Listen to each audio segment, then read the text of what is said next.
Postbank just revealed their newest Wohnatlas 2026, a study projecting that real estate here in Germany will gain less than 1% per year until 2035.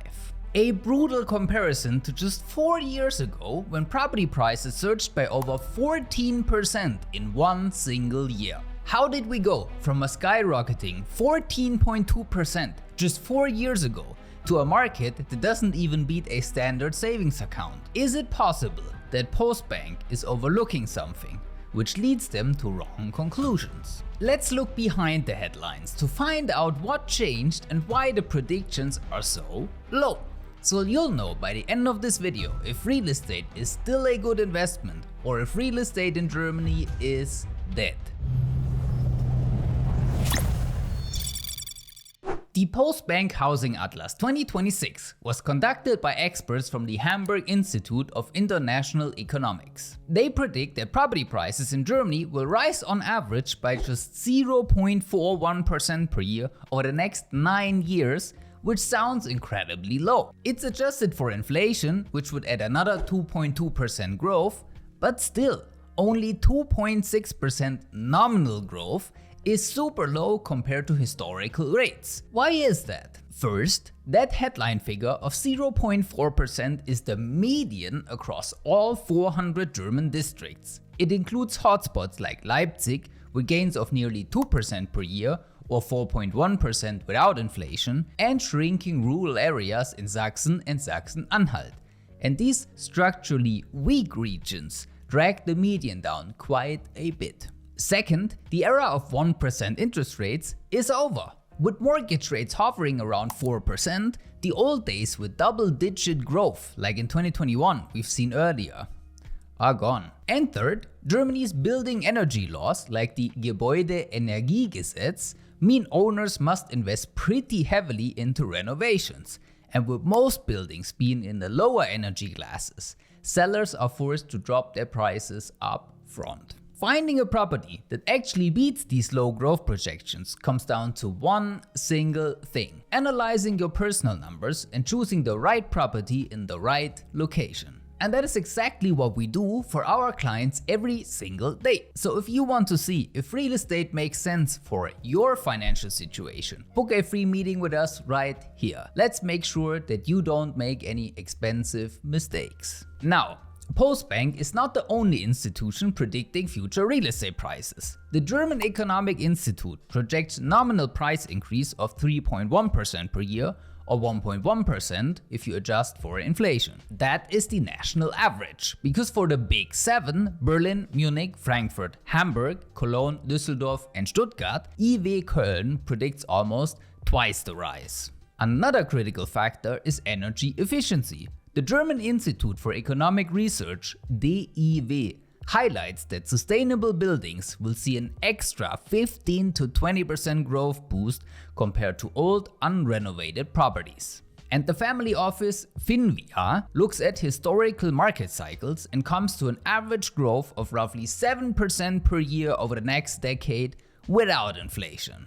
Why? Because extremely low construction combined with high demand is creating a massive housing shortage all across Germany. So depending on the study, forecasts range from almost stagnation to massive growth. Now, before I tell you why real estate will still be more profitable than any ETF out there, let's see quickly what drives real estate prices up or down. All these nationwide averages are at least misleading, if not absolutely useless, because you have to evaluate real estate across these 4 top-down stages. Stage 1 is the overall economic situation. When mortgage rates are high, people buy less real estate. If economic growth is high and salaries rise, people buy more real estate. If too many properties are being built and you have a housing bubble, prices will go down eventually. If you build too little, like Germany over the last 20 years, that wants to build 400,000 new flats, you have a housing shortage and prices remain high. Simple supply and demand. Stage 2 zooms into the macro location, the bird's eye view of a region or city. Are we looking at a booming economic hub or a declining rural area? The top 7 A locations or flourishing B cities like Leipzig benefit from strong job markets, universities, population growth, which keeps demand high. Stage 3 goes down to the micro location, the view of the street and neighborhood. Microlocation dictates daily quality of life, like walking distance to public transport, supermarkets, schools, noise levels, or even which floor the apartment is on, or whether it faces a quiet garden or a busy street. Microlocation can cause a massive price difference within the exact same city in the exact same property.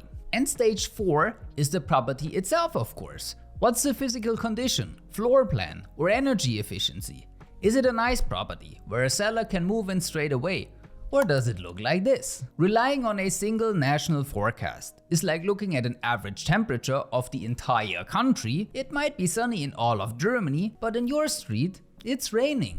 So, now that we know the facts, let's answer the question we raised in the title. Is German real estate dead? Absolutely not. But the days of buying any random property on ImmoScout and expecting 10% annual growth are over.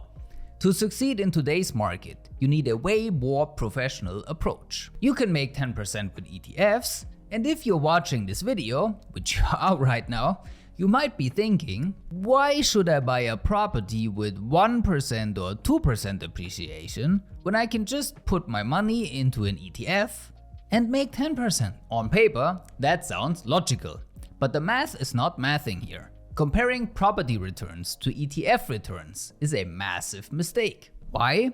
Because you are comparing total market return to your very own return on equity, your Eigenkapitalrendite. When you invest in an ETF, you might get a 10% return on the cash you put in. Okay.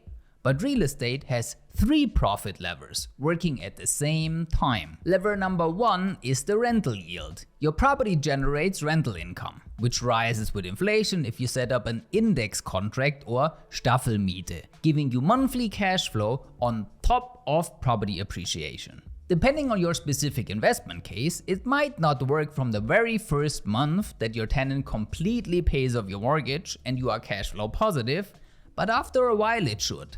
If not, something's wrong. Lever number 2 is the leverage effect. When you buy a 200,000 euro property, you don't bring 200,000 yourself. Even if you could, because you have casually 200k laying around, that would be stupid. You bring maybe 10% equity, so 20k of your own cash, while the bank finances the rest. Now, if that property grows by just 2% in value, that is a 4,000 euro gain. And that 4,000 euro gain isn't calculated on your 200,000 euro purchase price, it is calculated on your 20k actual investment. And a 4,000 euro return on 20k is a 20% return on equity in one single year. Remember, real estate investors look at return on equity, not the return on investment. And lever number 3 are the tax benefits. Here in Germany, getting a mortgage for rental properties is heavily subsidized. Only for rental properties though, not if you live in the property yourself. You can deduct your mortgage interest, building depreciation, and maintenance costs directly against your salary. If you earn over 70k income, your marginal tax rate is 42%, meaning Finanzamt effectively pays 42% of all your costs. So you can build wealth with money you would otherwise pay in taxes. And when you combine these 3 levers, rental yields, bank leverage, and tax deductions, a property which is 1% or 2% growth can easily generate a double-digit return on equity, Eigenkapitalrendite. If you want to analyze if real estate makes sense for your financial goals, book a free strategy meeting with us right here. We will review your numbers and help you find off-market properties you cannot find anywhere else. That way we make sure that you succeed with real estate and don't make these mistakes. Thank you for watching und bis zum nächsten Mal.